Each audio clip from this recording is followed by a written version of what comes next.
Perfectionist. Hi, folks. Welcome to Peace at Home Parenting. We just turned on our recording, and this is about perfectionism in your family, letting go for calm, connection, and cooperation. Some of us don't recognize that we're perfectionists, and this might be an illuminating experience for some of us, or you might be living with some perfectionists. So we're going to get some answers today about this issue of perfectionism. We'll give you some definitions to help you understand it. You'll recognize if it's a problem for you or your family and what you can do about it. At the end of every Peace at Home Parenting class, we invite you to decide on one action step. We don't want you to change a million things all at once. It isn't good for you. It isn't good for your kids. Kids don't really love change, even if it's for the better. You need to do it a little bit at a time. But as you're thinking about things, don't get overwhelmed. And please, if you tend towards perfectionism, parenting education can be very, very problematic because we give you lots and lots of ideas here at Peace at Home, and we just want you to find the one or two that you want to begin with. So please be very kind to yourself as we're going through this class. Perfectionism makes life an endless report card on your accomplishments or your appearances. And we're going to dig a little more into that. It's when we're striving for being flawless, no flaws, no mistakes in ourselves or looking for that in others. One of the best definitions that I like to use is striving for high standards that you know cause you stress, but you continue to strive for them anyway. Stress is a very specific physiological event, and perfectionism causes us to have what we call chronic threat physiology.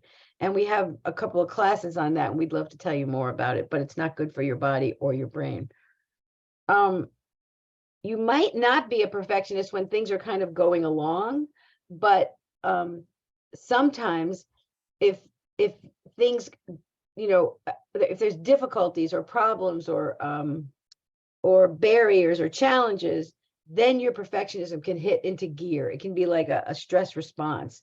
It also may cause you to avoid situations where you might not be perfect. Like you might always have been dreaming of, learning to horseback ride, and you actually have a place near you and your kids are learning, but you just don't want to look foolish. So you might not give yourself that gift. And you may actually not share about situations in which you weren't perfect, which means you don't get support and you don't process them and you don't necessarily learn from them. So there's a lot of losses and stressors involved with perfectionism. What's underneath perfectionism is always a deep, deep longing to be accepted and cared about. It often has its roots in our childhood, but it can also be circumstantial in certain situations. But that's the antidote. But even when people are accepting and caring about us, we may not feel that or take it in because of our perfectionism.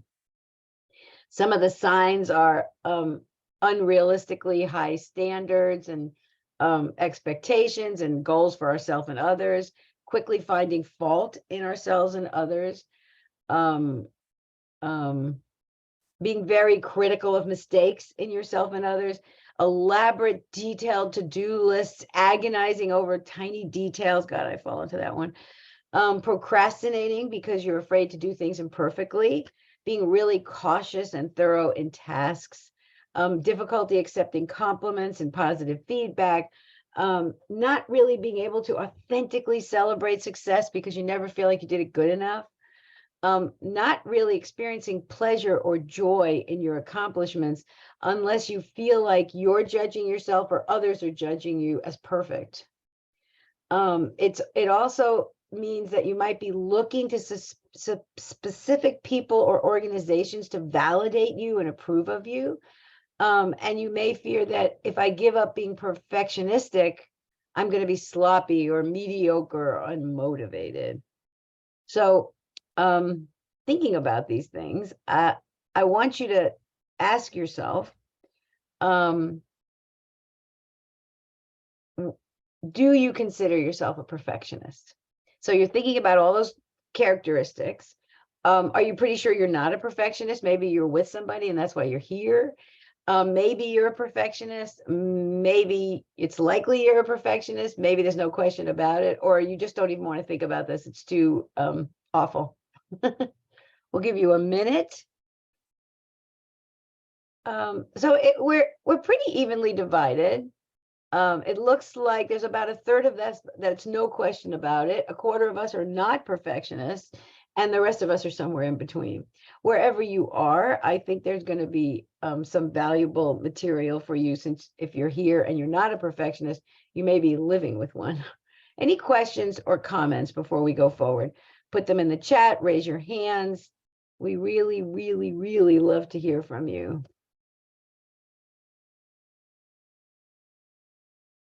Okay, we have a hand raised. Let me see if I can find you. So Jerome, why don't you go ahead and ask your question? You have to unmute yourself. Well, yeah, I just did. First of all, how you doing today? Good, thank you. Good, good. I'm quite sure you see me driving, and you probably already went over it. But what makes a person a perfectionist? Well, the things that we've talked about is the desire to be cared about, to feel that you're cared about, and to feel accepted. Many people who are perfectionists have had experiences either in their childhood or young adulthood or just in their lives somewhere where they didn't feel cared about and accepted. And that's often one of the foundations. It's also a kind of anxiety. And like during the pandemic, we all became a little perfectionistic about health and safety. And so you could be in a situation like that where that starts to spill over into other things. Does that answer your question, Jerome? Yes, ma'am, it did. Thanks a lot. Great, thanks for asking. Do we have any other? No. Okay, thank you. So, what's the problem with this? It can make it really hard to make choices and decisions. My daughter often asks the waiter in a restaurant, what's the best thing on the menu? And sometimes it seems like she doesn't like making choices, and she may have a little bit of this in some way. We feel like we're going to make the wrong decision, or there's a just right decision and we don't know what it is, which is really kind of an illusion, but we fall into that with perfectionism. Also, while we really want to be successful as a perfectionist, we might really focus on avoiding failure and not take risks and try new things. We have so much anxiety over making mistakes that it's hard for us to go forward and to just try things and see what happens and change as we learn. And we just don't believe in unconditional love, and we absolutely feel like we have to earn people's love by being really perfect and flawless. I used to be a perfectionist or close to it, but have learned with age that it's not worth all the stress, as evidenced by my spelling incorrectly above. So this person is a reformed perfectionist. She noted that she did the wrong TOO. She did TOO instead of TO, but she noticed it. So she still has a little bit of that little stream in her. It doesn't go away easily, but you're right. It causes lots and lots of stress. Perfectionism is linked with rigid thinking, all or nothing thinking, and even catastrophic thinking. It often involves very little self-compassion, which is true for many parents today, I want to say. And other people may see you as being critical or hostile or less likable, because other people want you to be gracious with them and have humility and have humor in the face of mistakes. So actually this week I was teaching a class and I put up the wrong deck. And I said, wow, it's really a good thing I'm teaching a class on perfectionism this week, because having the wrong deck here would usually be really upsetting to me. And it was sort of upsetting to me, but I was able to use a little humor, and everyone's more at ease when you can just acknowledge that. And it gives you a little bit of grace. I know it can place anxiety on our children with unrealistic requests, or not well thought out requests. So if you're a perfectionist, and we're going to talk a little more about that. Thank you, Nicole. If you're a perfectionist, you are going to you are going to be putting expectations on you. You likely will put expectations on your kids that don't match their abilities and capacities and put a lot of stress on them. Students are talking about this a lot. Perfectionism is associated with anxiety, obsessive compulsive disorder, depression, eating disorders, and sometimes even suicidal impulses. It interferes with your family life, with relationships outside of the family. It interferes with what you're trying to achieve in life. And it interferes with serenity and joy. It's an antidote to serenity and joy. It can take it all away. Any questions or comments before we go on?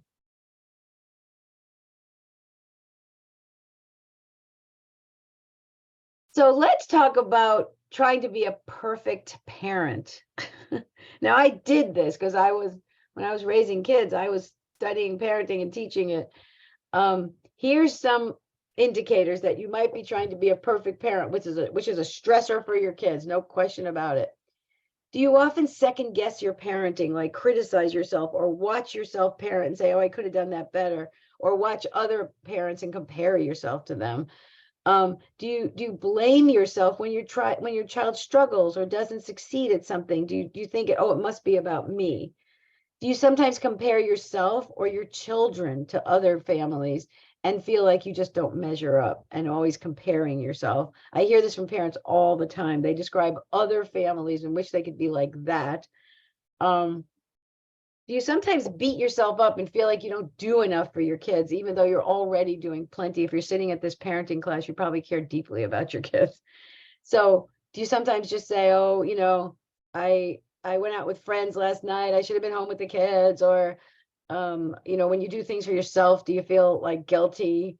Do you think there's more you should be doing? Do you constantly, second guess what you're doing? And do you lose your cool with yourself or your kids because you have such high expectations of everybody? Guilty. So we have somebody who's telling us they're guilty of this. I think I saw a raised hand, but that hand went down. If you can raise your hand anytime and I'll try to catch them. So I want you to think about these aspects of trying to be the perfect parent, and let's talk with each other about it. So think for a minute. Are you definitely not trying to be a perfect parent? Are you free of that burden? Celebrate that, please. Are you possibly trying to be a perfect parent? Are you probably or definitely trying to be a perfect parent? Or is it so serious that you don't want to talk about it? So we have a lot of parents trying to be perfect here. I would say that 80% of us are probably or definitely. And then we have a equal distribution between definitely not, that's 16%, and possibly 16%. Nobody says don't ask. But you've got a lot of friends here if you're trying to be a perfect parent. Please, please, please take peace at home with you and make it a place that is encouraging to you and increases your self-compassion and your joy. If you do that and helps you think about, am I triggering stress or calm for myself and my kids? That's good enough. You don't have to do all of this. We're just giving you a lot of information. Any questions or comments? I'd love to hear from you. Don't be shy if you're thinking anything. Okay, we're going to get some questions. I blame myself a lot and feel like I should have done more when my children fall short. You really got to understand, when my daughter was, I think she was like 3. I took a picture of her. We had this long driveway in the country, and I took a picture of her little 3-year-old walking down that path. And I tried to remind myself she's on her own path in the universe. I'm there to support and guide, but she has her own stuff to work out. And trying to recognize that in our children really helps. I see that there are 2 raised hands. Thank you. I'm going to try to catch those raised hands. I don't know how to pronounce your name, so please tell me how to pronounce your name, but you have 2 X's in your name. So please unmute yourself and tell me how to say your name. I think maybe it's Zio and Zoo. I just asked you to unmute, but I don't think you're unmuting. Okay, go ahead. Your microphone's unmuted. Can you tell us what your name is? Yes, my name is Xiao Yanxu. Okay, I'm not going to get that one too well, but go ahead. I'm sorry, I think it's happened to click the Oh, has did you have a question? no, sorry. Okay, thank you. Thanks for being here. So Nicole, why don't you go ahead? Hello. Hi, Nicole. Hello. So I just wanted to make I just wanted to comment that I do feel like if my children don't, do certain things, like say if they're at school and if the test score wasn't like, say it's like a 60% or something like that, because I just felt like this recently with my third grader and her and I started feeling like, where did I go wrong? Or maybe I should have spent more time and should have done more of this and I should have done that, and I feel bad about it. And I always feel bad about those moments. So Nicole, I just want to remind you, I think you've come to some peace at home classes, but I want to remind you of a few things. When your kids struggle, when they don't live up to expectations, when they can't meet your expectation, the first thing to look at is, do my expectations match my child's capacities? Right. There's actually a website that I really love called Lives, Lives, Lives in the Balance. And sometimes it's this website is from the author of a book called Plan B, I think. And Ross Green, his name is Rossgreen. And he has a list of what he calls lagging social emotional skills. And it's things like not being able to identify your emotions or having difficulty with transitions or things like that. And sometimes our kids have cognitive capacities, but their social emotional stuff might be a little younger than their cognitive age. So what's interesting about this is to think about our kids and look at this list of lagging social emotional skills and see if there's something, if that's in play here. And there's other things that might be in play. But we always want to start with being curious. So you got a 60 on that test. Wow. What, help me understand that. Was that really hard? What was the situation? And really being interested in our kids. We tell parents, we want you to be gardeners, not carpenters. We don't want to construct the perfect kid. We want to give them an environment in which they can grow into who they are. And that means us being curious and seeing them and getting them and understanding the world from their point of view. Listening carefully and understanding your kid, first of all, is a huge gift to them. It helps them feel seen and soothed, and that's a way of attaching. And it helps them think through things and learn about things. If you see these kinds of grades over a long period of time and you get really concerned, you can ask the school, I want to get an assessment. I want to learn about what the problem is. Let's figure this out. But from time to time, when they're letting us down, just be curious or ignore it. Is that making sense, Nicole?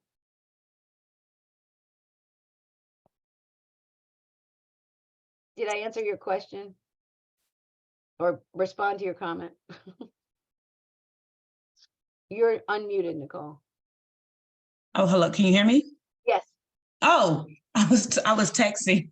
Oh, But I'm yes, just it asking, did. did that answer your question? Yes, it did. And it makes sense. Thank you. Great, thank you. So I'm going to try to catch these questions before we go on. I see we're having a lot of conversations here, which is great. It always helps me to remember that we are growing and learning as adults, just as they are. It helps to remember I will not be perfect. Yeah, sometimes, thank you, Katie. Sometimes we just get pizza and throw a salad together, and it's not an A+ dinner, but it's dinner like that. And I think that recognizing our humanity is really important. Ironically, parenting has made me less perfectionistic. I want to be a good parent, but but in learning about early childhood, I've accepted the importance of flexibility and empathy. Thank you so very much. Perfectionism with young children is catastrophic. And being open to their, actually lately I've been thinking a lot about kid-friendly family lifestyles. And that really is about having to be super flexible and responsive in the moment and going at paces that don't make us all that efficient. And it's a balance. And I really appreciate that comment, Sarah. And let me see what else we have here. Learning about early childhood. Yeah. Wonderful. Thank you all. I love these comments. So what helps reduce perfectionism? And there's probably more than this. You want to understand your specific traits. It's not a global diagnosis. It's just you have some traits of perfectionism probably, and work on kindness toward yourself. The first step is, recognizing these traits with compassion. And that might require working with somebody, a therapist, a faith leader, a good friend, whatever, that helps you see what, someone asked right in the beginning, why are we perfectionistic? And a lot of it goes back to your childhood or your early experiences, and getting that these were legitimate. My experience was having a perfectionistic parent growing up. I do all I can not to be in the same pattern that was displayed to me. So we have somebody mentioning that their parents were perfectionistic, and what that probably means is that this individual, while they're trying not to be the same, when they get under stress, that negative parent behavior probably starts to come out under stress. But being kind to yourself and recognizing it and having a different relationship with yourself, just noticing your thoughts can really help, and noticing them with compassion. And seeing, am I a person who often gets frustrated or angry or depressed or anxious while trying to meet my own standards, and being kind to yourself about that. We have 2 hands raised. Under stress, the worst of our parents come out. That's part of the deal. It's how it works. So Nadia, you have your hand raised. Mine is more of a comment, kind of like a sharing opportunity too, because I knew I was going to do this class. I have watched the previous video on perfectionism, and like this morning, my daughter, her outfit didn't match, and it came out of my mouth to say, "I think you should," and I caught myself and I said, "You know what? She doesn't match. It's fine. It's not the end of the world." So that was just a little step that I made, and that they don't always have to look perfect. I love it. So I Nadia. was compassionate to myself, saying it's fine. And then I end up just saying to her, "Oh, I like your outfit," even though I really didn't. But I mean, there was nothing wrong with it. It just wasn't perfect. And she really appreciated my comment of her outfit looking well. And you can, and you can also say some truth. So you can say, wow, you have so many colors in your outfit today. So it's true, and it's acknowledgement, but you're not saying an untruth. Yes, But yes. please congratulate yourself on that little step. That's exactly where it happens.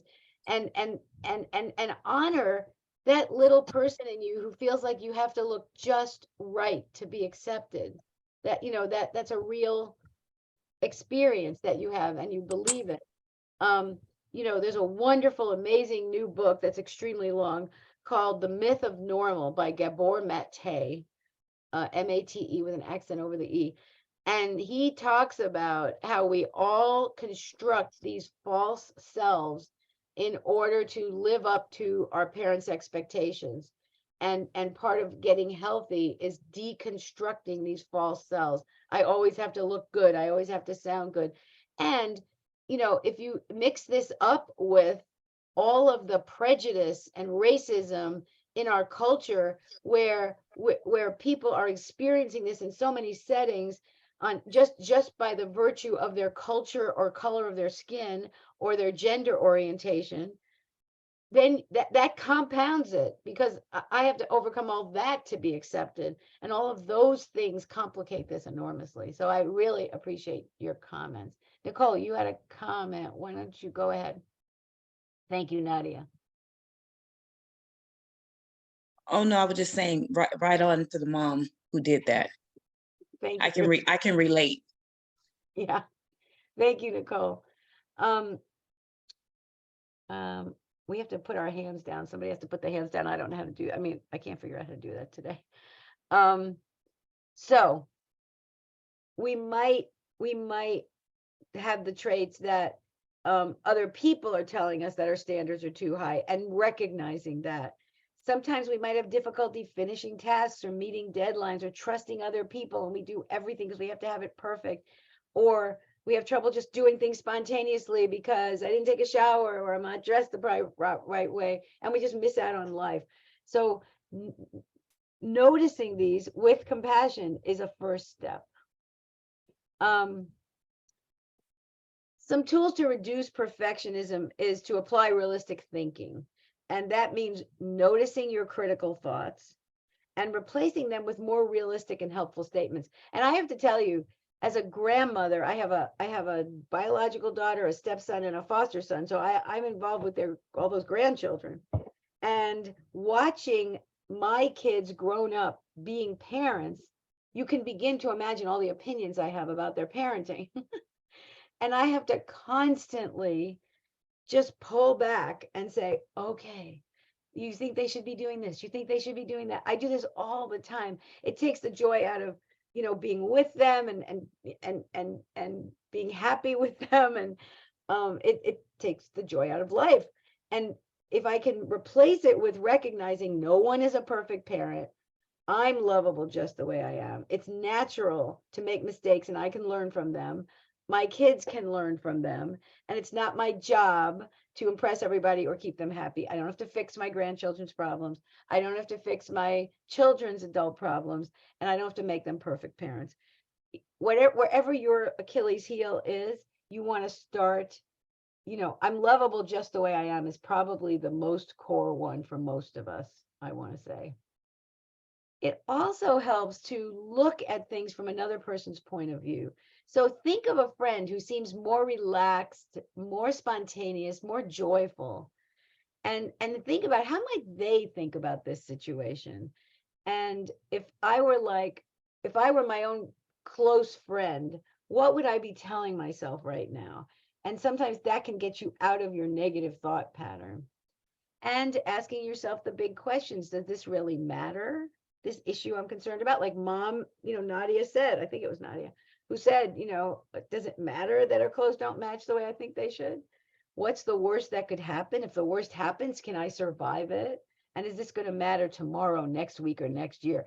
I mean, we always, we say to parents, ask yourself, is this kind, helpful, and necessary before you open your mouth? And we don't have to be correcting and directing all day. It causes them stress, it causes us stress, and it hurts our relationships, most importantly. Keep in mind that perfectionism is a kind of fear of making mistakes, and try to gradually allow mistakes or appear imperfect. Just experiment with it and see what happens. It kills me if I have a stain on a shirt, it kills me. So my challenge would be to just sort of, wear that shirt, for a little longer, show up a few minutes late, leave a messy house in the area in the house. I'm really good at that.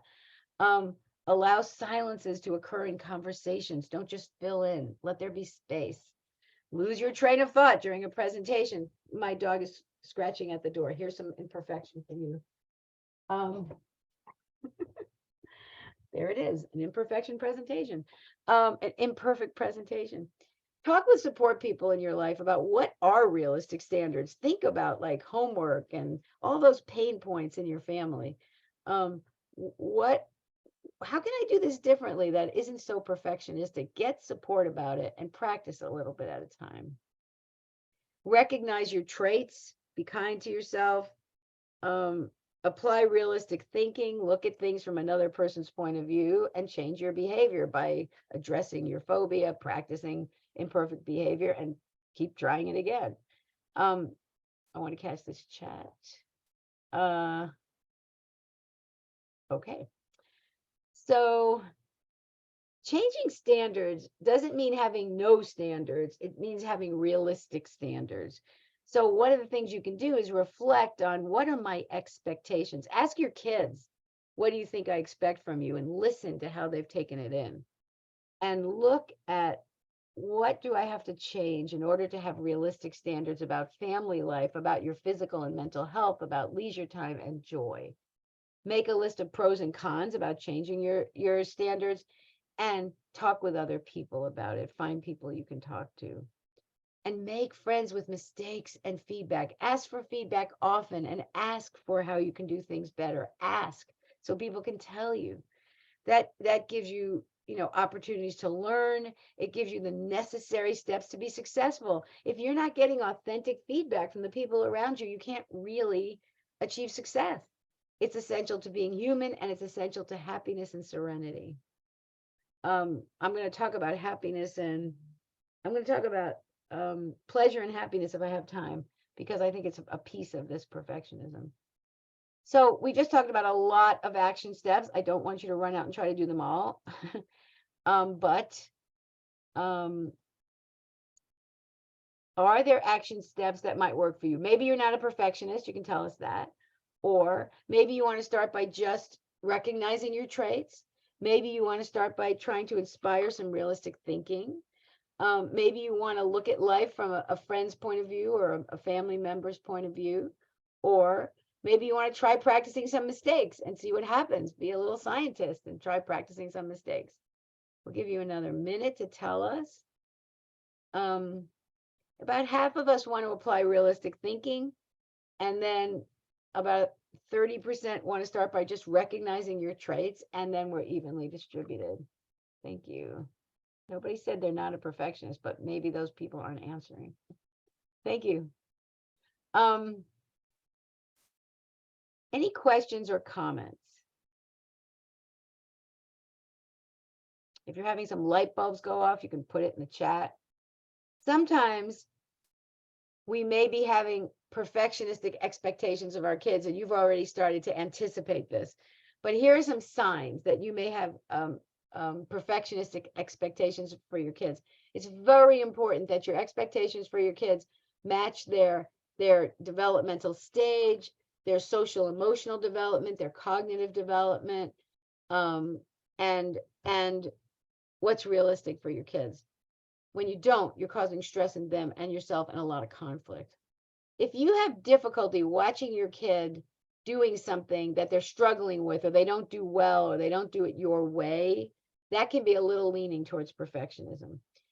If you find yourself micromanaging kids when they're doing a task and offering lots of guidance, unsolicited advice, which causes stress, avoid unsolicited advice. Maybe you feel discomfort when your child makes mistakes or doesn't do well. We had a mom talk about that. Maybe we correct and direct very often about things that really aren't all that important. Maybe we try to inspire our kids to fulfill their dreams and to fulfill our dreams, and don't pay very careful attunement to their dreams and desires. My husband and I really value education, and my daughter was a really, really exceptional student. But when she graduated from college, instead of going on to graduate school, and my husband has 3 master's degrees and I have 2, and we're always learning and reading. Instead of going on to college, a graduate school, which she could have easily done, she went to New York, and she said she wanted to try business and see what it was like, and then she would go back to graduate school. And she went to New York and she started working in math, which she loves, and doing analytics. And she started to make a lot of money with data and her gifts and talents, and she never looked back. And she now works in business. And I trained myself to be excited for her. I'm a social worker. I'm always trying to make the world better. She works in advertising. But she's so happy, and she says work is my happy place. I work with people solving math problems, and I have a whole big team, and it's so gratifying, and I work with people all over the world, and she's just so happy. She has a wonderful family. She, it wasn't our dream for her, and she's still a lifelong learner. She's still always learning new things. She's wonderful to her staff. She has hardly anyone ever leaves. She's wonderful. And we just had to give up our dream of advanced education for her. And this can be difficult. It's, it's my culture. It's a lot. Do you find your self-worth being affected by your kids' achievements? So, you know, I think I would have felt better about myself if she was doing something to save the world, or if she was, you know, achieving, you know, graduate school or whatever. It's not really where happiness lies. And finally, if we put a lot of importance on their activities like sports or school performance, many parents think that their worth is reflected by their kids' achievement in different areas, especially school. And this is a huge problem for families and for kids. So these are some signs that you might be perfectionistic in your um, parenting. So let's get some true confessions here. I want to remind you that these are totally confidential polls that we're asking you. So are you leaning towards expecting your kid to be perfect? This is not just trying to be a perfect parent, but now we're asking, are you leaning towards expecting your kid to be perfect? Let's see where we are. So it looks like a quarter of us are often, a third of us are sometimes. So that right now it's about 60% of us are often or sometimes. And then we have 15% of us no. And I really want to pat you on the back. That's great news. And a quarter of us are saying, I don't think so. So wherever you are, if it's no, really celebrate. If you're anyplace else, and I don't think so. So no, and I don't think so is 30, 40%. So that's almost half of us. If you're in the sometimes, often, or don't ask, think about some small action steps to back up from that. But I'm glad to hear there's not that many of us. If you have a child who tends to be perfectionistic, and this does run in families, and in my perception, I haven't seen any research about it, but my perception is we've seen a big increase in kids' perfectionism because of anxiety related to the pandemic. The first thing to do is address your own perfectionism, work on it, talk about it with your kids, ask them to remind you when you're doing it, and just discuss what it is. And talk about what kids can and can't control and what you're learning about that. Focus on your children's self-worth. And by focusing on their self-worth, we mean ignoring negative behavior when possible. We mean focusing on their effort, progress, and process in life, not their achievements or outcomes or gifts and talents. So, you know, I see that you're really working hard on getting better at your foul shot in basketball, not, oh, wow, you got 6 points in the game today. And avoiding constant correcting and directing. That all helps with self-worth. And reflecting emotions without solutions. Coach problem solving in your kids, meaning your kid comes home, they got a 70 in their math test, they're really upset about it. Instead of launching into, you know, well, you really have to study more, you have to do this, you have to do that. Just say, wow, you sound so disappointed. And then there's certain steps you can go through to help them solve the problem. If we have time and if you want it, I'll do a little role play on coaching problem solving. Help kids engage in activities they really like. You know, many parents only want kids to do things they do well, or kids only want to do things they do well. And you really want to support your kids to experiment, explore, and fail, and talk about what that's like when you don't get to be the best in the team, or you don't get chosen for the play, and how you can learn from it. I have a very hard time with perfectionism and my parenting. I see the potential in my teenager, so I feel that my expectations are even higher for her. Perfectionism is a struggle. On the other hand, my younger child is a perfectionist, both best of both worlds. So your younger one is picking up on is taking your modeling, and your older one may be going in the other direction. Perfectionism can actually discourage kids, and they're going to not try. So it might get in the way. And you can chat with your kid about this. You can talk with them and say, you know, I've been kind of perfectionistic with you, and these are some ways I've done it. Can you help me understand how that affects you and what I might do differently? And be curious and be learners together. Say, I'm working on this together. And overall, reduce your correcting and directing. Ask yourself, is this necessary, kind, or helpful? And correcting and directing is not helpful usually. Let kids do things imperfectly. um, there's a book called Mindset by Carol Dweck, W-E-C-K. And this model that she talks about is what inspires kids to work hard and put in a lot of effort. When parents focus on effort, progress, and process, that's, noticing, wow, you're working really hard on your spelling today, or progress.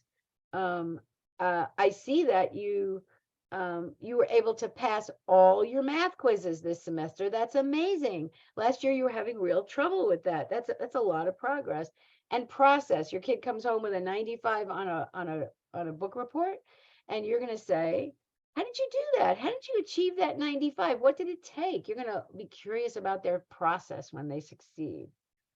So modeling healthy self-talk. You might notice that you might not realize it, but you're talking out loud about, oh God, I did such a terrible job, or oh, that was so stupid.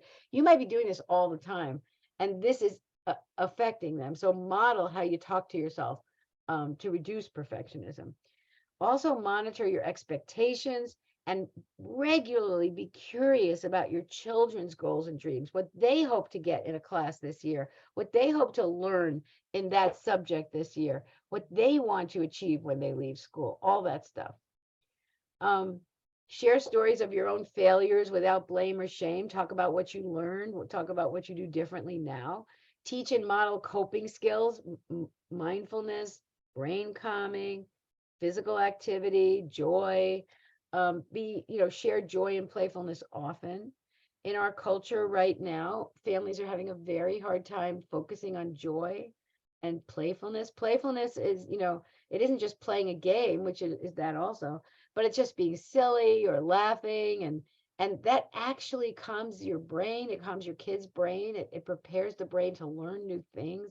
Playfulness is an amazing gift. And those of us that are perfectionistic tend not to have it very often because we're so focused on avoiding mistakes and trying to do the perfect thing that joy is not easily available to us.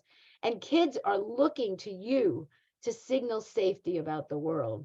So when you're positive and happy and joyful, they feel like the world's a good place. When you're walking around just thinking about your checklist and how things aren't going exactly as planned, your face is signaling a lack of safety in the world. And this is one of the most important things we need to do for our kids right now. And if you're seeing symptoms in your kids, you absolutely want to consult a professional. If you feel concerned at all, trust your gut. Any questions or comments?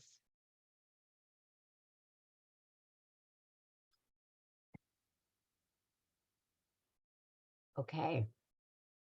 Putting it all together, recognition is the first step towards change. If you're sitting here going, oh boy, this is me, you're already in the process of change. And if you can acknowledge it with compassion, you're well into the process of change. Take small steps. Don't try to do everything. And remember to notice when you are feeling accepted or cared about, especially when you're not working for it. Just stop and just try to take it in. If your kid is just smiling at you or your partner comes in the house and greets you warmly, take it in, breathe it in, savor it. Our brains have a negative bias. They're built to notice, reflect on, remember, and obsess over negative experiences better than positive ones. It's how we're built. And when you take time to really notice what's positive, and you can do this through gratitude practices, through just changing your focus, there's a lot of different things you can do to change this negative bias in your brain. But when you just take in love and acceptance or joy, you literally change your brain pathways, and finding ways to do that on a regular basis makes all the difference in the world. Find support and talk about your feelings and your thoughts and your goals and see if you can make them realistic, and focus on progress, not perfection, with yourself in this process as well as your children. So keep in mind, we hope we're going to take away perfectionism as a personality trait, not a diagnosis. Perfectionists tend to strive for flawlessness and unreasonable standards. The need to be accepted and cared for is often underneath perfectionism. Start the change process by recognizing your perfectionistic thoughts and behaviors, and focus on changing thoughts and behaviors in very tiny steps, and get a lot of support as you go along. Susan David is the author of Emotional Agility, a wonderful book about emotional intelligence. And she says, free yourself to make music, not applause. And what she's saying is free yourself to express yourself without worrying about approval or disapproval. So I want you to reflect right now and ask yourself, what's going to be my first action step? Maybe you're going to reflect on your traits and address those. Maybe you're going to notice when you're feeling accepted or cared about. Maybe you're going to get support to address your expectations that your child's going to be perfect. Maybe you need to take a few steps with your perfectionistic child, or maybe you have another idea. And if that's true, send it to us in the chat. If you have another idea, we'd love to hear what it is. So what we have are about half of us are reflecting on our own traits. About a third of us are going to notice when we feel accepted or care about, which is wonderful. And the rest are kind of just a few. Great, thank you. So you will receive a recording of this class in your follow-up email. There's going to be handouts with the class that you can download. There's going to be a survey that shows up after class, and we really, really would be appreciative if you would take the time to complete the survey and give us any feedback that you have or suggestions for other classes. You can also sign up for other live Peace at Home parenting classes. You see that you get connected to other parents and to the professionals directly. Once a month, we have a Q&A session that you can come to for free and join us if you're a Peace at Home member. You can join our private monitored Facebook group where people share just like we did today with each other. There's over 1,500 parents and professionals, both Peace at Home teachers plus outside professionals that have joined us. And you just get great responses to your questions, and folks share great resources and give each other very kind and generous encouragement. You'll get an invitation to that monitored Facebook group if you haven't already joined it. And all of our 25 plus Peace at Home warm and inspiring experts are available for consultation, and you can just email us to get any of these resources at solutions@peaceathomeparenting.com, and we will send you all the information that you need. We have parent guides who are parents just like you, and they'll connect you up with exactly what you need. Are there any last questions or comments?